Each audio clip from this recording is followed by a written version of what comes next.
It was in Talbot County, Georgia in the 1840s, where a 37-year-old widow, Mildred Burt, lived. She owned a fine house, considerable amount of land, 16 slaves, livestock, and 2 elegant pistols which she was excellent at shooting with. With all this, she had 7 children. She spared no expense in sending some of her children off to Europe for boarding school. But after a long semester in Europe, one of her daughters, Emily Isabella Burt, returned home and wasn't quite the same. She was sickly, complained how she was unable to sleep, and was growing hair in odd places such as filling out her brows, her hair thickening, and the such. They say she would spend hours reading books on the paranormal and suffered from severe headaches which would only get worse with the opium-based syrups which she took regularly. As days rolled on, her mother began to realize Isabella was slipping off into the night. When confronted, Isabella said she couldn't remember her midnight strolls. It didn't take very long before sheep started showing up slaughtered. This started on the plantation next door where William Gorman, Mildred's daughter Sarah, fiance, lived. He wasn't the only one having the problem though. Local farmers all over Talbot County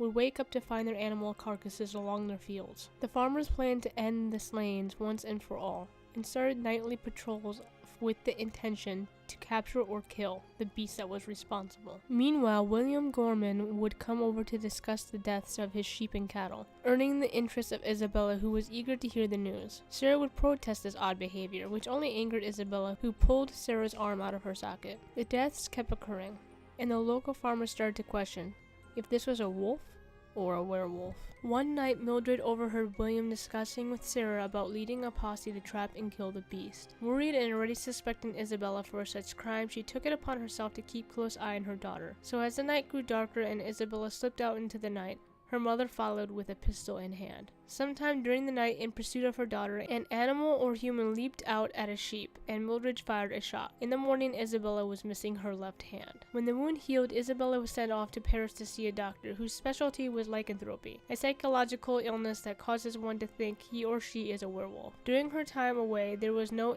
violent deaths of stock animals, and once her return, there was only occasional attacks. She died in 1911 at the age of 70. In the end, she was a very successful businesswoman who left a sizable estate to her loved ones after her death. There were many skeptics on this story, people who fight against the possibility of her being a werewolf, claiming she wasn't mentally ill, and others who still question due to the potholes in the story, such as, if an animal did do this and one was never caught, how come the killing stopped? Animals don't just stop feeding or killing for sport unless driven away or killed, neither of which had happened, since they never ran into a possible animal. On the website Find a Grave, it states that all the stories about Isabella being a werewolf is purely fiction.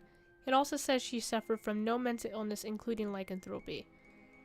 There have been deep reports searching for answers on this story, and what was found is intriguing.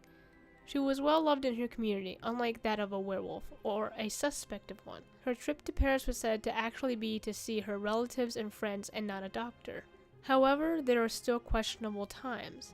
One of Bert's relatives, an English professor who teaches at a college in Atlanta, says that it is possible that the Paris trip was to see a doctor for her condition.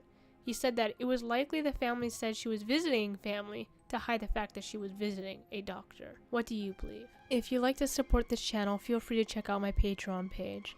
I create videos on cryptids, abductions, serial killers, and much more. If you can't support me there, I have provided a PayPal for anyone who wishes to support me without monthly payments. Also, like, comment, and subscribe, and have a very good night.